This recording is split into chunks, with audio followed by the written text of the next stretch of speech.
For years, Tim Hortons poured money into cracking the American market and failed. Now, American chains are doing the reverse.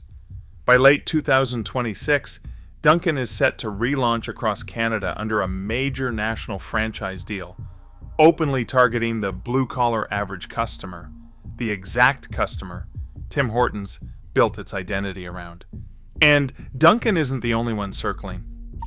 Dunkin's comeback isn't just another franchise announcement. On May 12, 2026, Inspire Brands signed a master franchise deal with Montreal-based Foodtastic, granting exclusive rights to launch Dunkin' across Canada. This is not a test run or a cautious pilot. Foodtastic's CEO, Peter Mamas, describes the plan as a national rollout, with a target of 600 to 700 locations, numbers that would put Dunkin' in direct contention with Tim Hortons for commuter traffic and breakfast sales. Nearly 200 of these stores are slated for Quebec, a region where Tim Hortons has long counted on near-total dominance.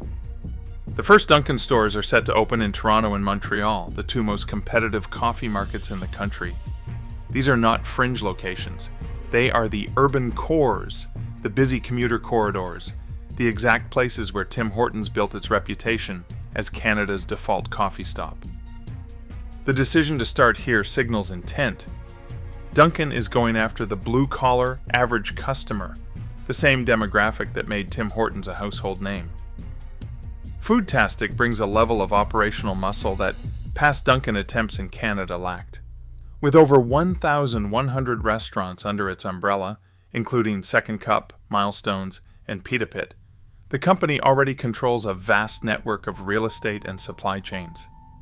Mamas himself has a track record of acquiring struggling brands and turning them into growth engines, most recently with the Second Cup turnaround. This built-in infrastructure means Dunkin' can move quickly, securing high-traffic sites and leveraging established logistics to avoid the pitfalls that led to its 2018 withdrawal. Industry analysts describe Canada as a pretty saturated coffee market, but this is the first time in years a major U.S. player is returning with a credible plan to scale nationwide. The threat to Tim Hortons is not hypothetical. It is mapped out in lease agreements, franchise recruitment, and a playbook designed to compete head-on in the very neighborhoods that have defined Canadian coffee culture for decades. Canada's coffee landscape is now a battlefield crowded with global and domestic giants. Starbucks, with its dense network of urban and suburban stores, has spent years refining the commuter experience that Tim Hortons once defined.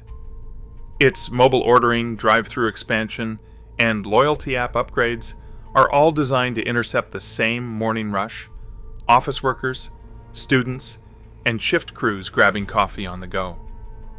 Meanwhile, McDonald's McCafe operates through more than 1,400 Canadian locations.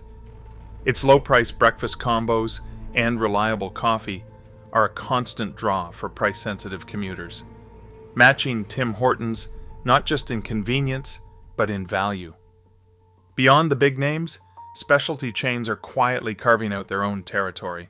Percent Arabica and Columbus Cafe and Company are expanding into Canadian malls and Indigo bookstores, often taking over former Starbucks spots. Their focus on aesthetic interiors and specialty drinks draws in the younger crowd, those who care as much about the vibe as the coffee itself. A retail analyst describes Canada as a pretty saturated coffee market. In this environment, every brand is fighting for the same daily rituals: the quick stop on the way to work, the mid-morning break, the after-school treat. Dunkin's plan is clear: target the blue-collar, average customer, the very group that has anchored Tim Hortons for decades. The fight isn't over novelty or luxury. It's about repeat, everyday traffic tied to work, school, and commutes. As one marketing expert put it, American companies don't arrive in Canada to test the waters. They show up to annihilate. The siege is coming from every direction, and the old certainties of Canadian coffee culture are under assault. Tim Hortons remains the heavyweight in Canadian coffee, with more than 4,500 locations nationwide, a scale no rival can match. Its red and white cup is still part of the daily routine for millions, with industry data showing that around 80% of Canadians visit at least once a month. Even as new competitors circle, Tim's reach extends into every province, from urban intersections to small-town gas stations, making it a fixture in both city commutes and rural mornings. In 2026, the company is putting its money behind that dominance. A $400 million investment package is already underway, aimed at securing its place at the center of Canadian life. The plan includes building 80 new restaurants and renovating 400 existing ones, bringing updated interiors, digital ordering, and faster service to neighborhoods across the country. Ontario alone will see more than 24 new stores, while provinces like British Columbia and New Brunswick are getting multi-million-dollar upgrades to dozens of locations. This is not the response of a company on its heels. Academic experts point out that in crowded markets, it's the incumbents with scale, like Tim Hortons, who can go head-to-head with any challenger. Smaller chains struggle to keep up when the market tightens, but Tim's network, brand recognition, and routine in Canadian life give it a defensive moat. The question isn't whether Tim Hortons is still central to the daily rhythm of Canada. It's whether that scale and loyalty can hold against a wave of new, aggressive competition. Momentum is no longer on autopilot. Tim Hortons' same-store sales growth in Canada has been losing steam, slipping below analyst forecasts in recent quarters. The company's own filings show that while total revenue still rises, much of that lift comes from opening new stores, not from getting more customers through the door at existing ones. In the last quarter of 2025, comparable sales edged up just 2.8%, a step down from earlier highs and a warning sign in a market already described as pretty saturated. Analysts now look past the sheer size of Tim Hortons' footprint and ask harder questions about the health of its core business. The defensive push, the new builds, the renovations, the digital upgrades starts to look less like a victory lap and more like a scramble to keep pace. For a brand that once set the rhythm of Canadian mornings, the numbers suggest it's now reacting to pressure, not dictating the tempo. Tim Hortons spent more than a decade and hundreds of millions of dollars trying to win over American coffee drinkers. The promise of a major U.S. breakthrough lingered for nearly 15 years, with each new strategy pitched as the one that would finally catch on. But the reality was a string of missed targets and store closures from New England to Ohio.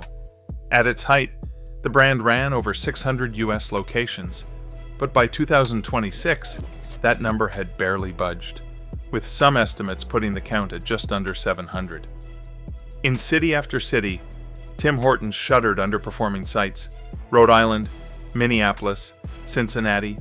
Each closure a reminder that the Canadian charm that made it a staple at home was not enough to win in a market already dominated by Starbucks and Dunkin'. Analysts pointed to a cultural disconnect. American consumers, used to specialty drinks and premium coffee, didn't flock to the simple double-double. The menu felt generic, the brand story didn't land, and rivals were quick to outspend and outmaneuver Tim Hortons on everything from loyalty programs to real estate. Franchisees in the U.S. cited strained relationships, lack of local marketing support, and tough competition as reasons for their exits. Even a pivot to Sunbelt states, where snowbird Canadians might offer a base, delivered only modest gains. Meanwhile, the competitive mindset south of the border was unrelenting. As one Canadian retail consultant put it, American companies don't come to test the waters, they show up to annihilate. That posture stands in stark contrast to the more accommodating business culture Tim Hortons is used to at home. Now, the brand that struggled to carve out space in the US is watching as American chains bring that same aggressive playbook to Canada. The reversal is hard to ignore. Tim Hortons, once the would-be invader, is now the one defending its turf against a wave of foreign ambition. For Canadians, the next few years will turn the morning coffee run into a real contest. Every chain is preparing to fight on price, menu variety, and digital rewards, not just nostalgia. The old habit of grabbing a double-double because it's what you've always done is being tested by a wave of new options, some cheaper, some trendier, some promising more personalized perks. Younger Canadians, in particular, are drifting towards specialty drinks and brands that feel fresh, global, or Instagram-ready.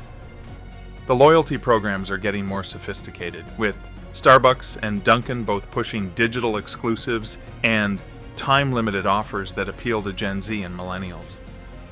For Tim Hortons, the challenge is no longer just about scale or history.